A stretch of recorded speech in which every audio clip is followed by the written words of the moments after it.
Hello guys, welcome to Cricket at the Assam straight from 2027 Cricket World Cup, ODI World Cup. जी আহি আছে হা 27 World Cup তো আজি এটা নিউজ আহিছে ভেনু যোনখন সিলেক্ট হৈছে 27 World Cupৰ তো ভেনু এক্সাইটিং আৰু কোহলি আৰু ৰোহিত খেলিব নাই তাৰ ওপৰত ভিডিও এটা বনাইছো আপোনালোকে চোৱা নাই যদি গৈ কিনে চেনেলটোত চাওক তো কি ভেনু ক'ত ক'ত মেচ হ'ব আমি জানো 27 World Cup তিনিখন দেশত হ'ব সাউথ আফ্রিকান রিজনত হ্যাঁ তো সাউথ আফ্রিকান রিজন আফ্রিকা কন্টিনেন্টত হ'ব সাউথ আফ্রিকাত হ'ব নামিবিয়াত হ'ব আৰু জিম্বাবুৱেত হ'ব আৰু মই যদি কওঁ 44 খন মেচ সাউথ আফ্রিকা মানে হ'ব সাউথ আফ্রিকা অকলে 44 খন মেচ পাইছে আৰু মই যদি কওঁ ইণ্ডিয়াত যিটো ৱৰ্ল্ড কাপ হৈছিল 23 ইণ্ডিয়াই যে ফাইনেলত হাৰিলে হা অষ্ট্ৰেলিয়াৰ লগত ইণ্ডিয়া অকলে 48 খন মেচ পাইছিল কিন্তু এইবাৰ মেচৰ সংখ্যা বাঢ়িব 44 খন মেচ সাউথ আফ্ৰিকাত হ'ব আৰু জিম্বাবুৱে আৰু নামিবিয়াত 10 খন মেচ হ'ব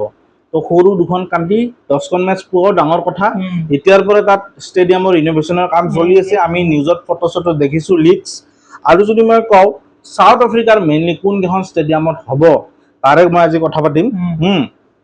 কৈ দিয়া যাওঁ নিশ্চয় তো ফাৰ্ষ্ট হল জোহানেসবাৰ্গত হ'ব তো বিগ ভেনু এখনত মানে ভাল গ্ৰাউণ্ড আমি দেখিছো ভাল লাগে যোনটো ফ্ৰেন্সৰ মানে চিয়াৰিং আৰু ক্ৰাউডেড হৈ থাকে একদম মানে আৰু মানে ব্ৰাইট হয় আৰু মানে আমাৰ ফগি হৈ নাথাকে আৰু পিকচাৰ কোৱালিটিটো আৰু মানে ফেন্স বিলাকক কিন্তু এনজয় কৰি থাকে দৌৰি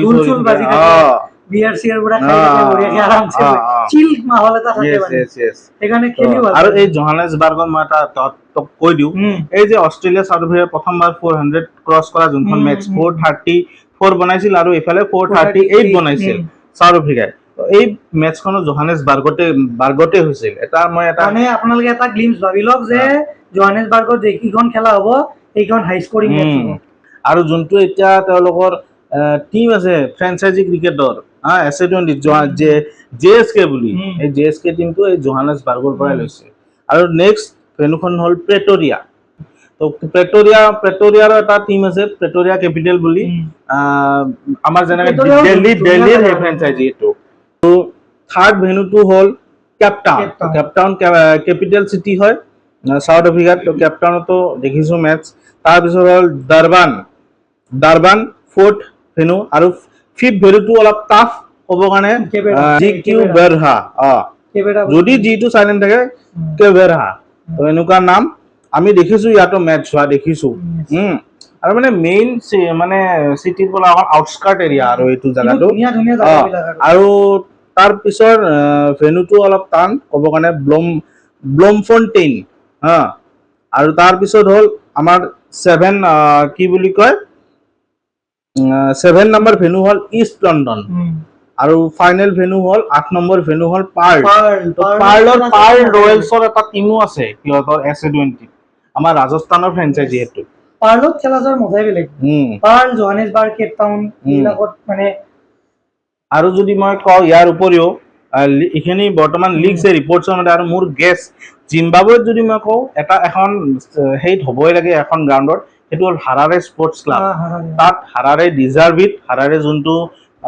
জিম্বাবুৱেৰ ক্ৰাউডে কিন্তু পুৰা ছিংগিং আৰু এইবিলাক লৈ সাপোৰ্টিভ হয় আৰু এটা বস্তু ভাল লাগিছে এইটো মানে এতিয়া যেতিয়া যিহেতু ভেনিবিলাক ওলাই আহিল জিম্বাবুৱে আৰু নামিবিয়াৰ দৰে জাগাত ক্ৰিকেটক মানে উৎসাহন দিব এই বস্তুটোৱে ৱৰ্ল্ড কাপ ফেন যেতিয়া খেলা হ'ব তেতিয়া অবভিয়াছলি তাৰে মানুহবিলাকে আৰু বেছি এই গেমটোৰ প্ৰতি মানে আকৰ্ষিত আৰু নামিবিয়াৰ হৈ যদি মই কওঁ ডাঙৰ প্লেয়াৰ এজন আছিল সাউথ আফ্ৰিকাৰ হৈ খেলিছিল আগতে বৰ্তমান নামিবিয়াৰ হৈ খেলে আৰু ৱৰ্ল্ড কাপো খেলিছে এতিয়া নামিবিয়াৰ হৈ আগতে সাউথ আফ্ৰিকাৰ হৈ খেলিছিল ডেভিড উইজা বুলিও কয় বহুতে চুলি লম্বা প্লেয়াৰটো ডেভিড উইজাক আমি দেখা পাম নামিবিয়াৰ হৈ কেনেকুৱা খেলে হয়নে নহয় আৰু জিম্বাবুৱেৰ কথাটো আমি ক'বই নালাগে জিম্বাবুৱে আগৰ পৰা ভাল টিমে আছিল মাজতে আৰু বেয়া আহি গ'ল যেনেকে এতিয়া পাকিস্তানৰ আৰু জিম্বাবুৱেৰ যদি মই কথা কওঁ জিম্বাবুৱে টিমটো ভালেই আৰু বৰ্তমান ব্ৰেণ্ডন টেইলাৰৰ কামবেক হৈছে আৰু ব্ৰেণ্ডন টেইলাৰে মোৰ হিচাপততো খেলিব 27 ৱৰ্ল্ড কাপ আৰু তাৰ লগতে চেম কাৰানৰ আৰু টম কাৰানৰ ভায়েক বেন কাৰেনো চিটিজেনশ্বিপ চেঞ্জ কৰি এতিয়া জিম্বাবুৱেৰ হৈ খেলে গতিকে কেনেকুৱা খেলে সেইটো চাবলগীয়া হ'ব এইবিলাক। আৰু তাৰোপৰি মই জিম্বাবুৱেৰ দুজন ডাঙৰ প্লেয়াৰৰ নাম কওঁ, মানে বহুত বছৰ ধৰি খেলিছে জিম্বাবুৱেৰ, চিন উইলিয়ামছ এজন আৰু সেই ক্ৰেইগ এৰভাইন কেপ্টেইন হয়। তো কিন্তু T20 ফৰ্মেটটোত এতিয়া কেপ্টেইন কাক দিয়ে সেইটো চাবলগীয়া। চিকান্দাৰ ৰাজাকো দিয়ে কেতিয়াবা কেতিয়াবা। আৰু ৰায়ান বাৰ্ড বুলি এজন প্লেয়াৰ আছে অলৰাউণ্ডাৰ। আৰু যদি মই বলিঙৰ কথা কওঁ, জিম্বাবুৱেৰ হয় এটা আছে এনগাৰাভা বুলি, পাকিস্তানৰ লগত এনগাৰাভাই কিন্তু বহুত চেক দিছিল। আৰু ব্লেছিং মুজাৰাবানী বুলি, মুজাৰাবানীয়ে কিন্তু IPL-তো খেলিছে। মুজাৰাবানীটো IPL-তো খেলিছে আৰু নামো আছে ভাল, মানে বেয়া বহুত মানে হেই বলাৰ হয়। তো এই ইয়ং বলাৰ হয় আৰু মানে স্পেচো আছে। তো জিম্বাবুৱেৰ এই স্কোৱাডটো আমি কৈ দিলোঁ ভাল ভাল ডাঙৰ ডাঙৰ প্লেয়াৰ। আৰু ব্ৰেণ্ডন টেইলাৰৰ কামবেকটো এবাৰ চাব লগা হ'ব মানে, কাৰণ ইমান বছৰৰ পিছত কামবেক কৰিছে। আৰু এই চাব গ'লে ব্ৰেণ্ড এম্বেচেডৰ বুলিয়ে ক'ব পাৰি এই টিমটো, মানে জিম্বাবুৱেৰ মানুহে চাব গ'লে অকল দুজনমান প্লেয়াৰকে চিনি আৰু পায়, মোৰ চিকান্দাৰ ৰাজা হিচাপত আৰু ব্ৰেণ্ডন জিম্বাবুৱে টিমটো কিন্তু আপছেট কৰিব। মোৰো এনেকুৱা লাগিছে কোনোবা এটা মানে ডাঙৰ আপছেট এটা ডাঙৰ আপছেট কৰিব, আৰু যিহেতু নিজৰ গ্ৰাউণ্ডতে হ'ব এইবাৰ, নিশ্চয় আপছেট এডভান্টেজ কৰিব। বহুত আছে। আৰু এই আপছেটটোৰ মানে ভিক্টিম পাকিস্তান হ'ব নেকি? মানে আমাৰ এতিয়া এনেকুৱা হৈছে, অবভিয়াছলি এনেকুৱাই লাগে যে পাকিস্তানৰ প্ৰতি যে চব আপছেটতে ইহঁতে থাকিব, কাৰণ ইহঁতে আমাক বিলিভটো এইটো দিয়াইছে। গতিকে মোৰো এনেকুৱা লাগে পাকিস্তান থাকিব পাৰে। চব সকলো নতুন টিমক মই এইটোৱে ক'ম, যদি ডাঙৰ টিমক হাৰাই আপছেট কৰিব মন আছে, আ যাও मैदान में पाकिस्तान को मारो और चला जाओ। Golden chance.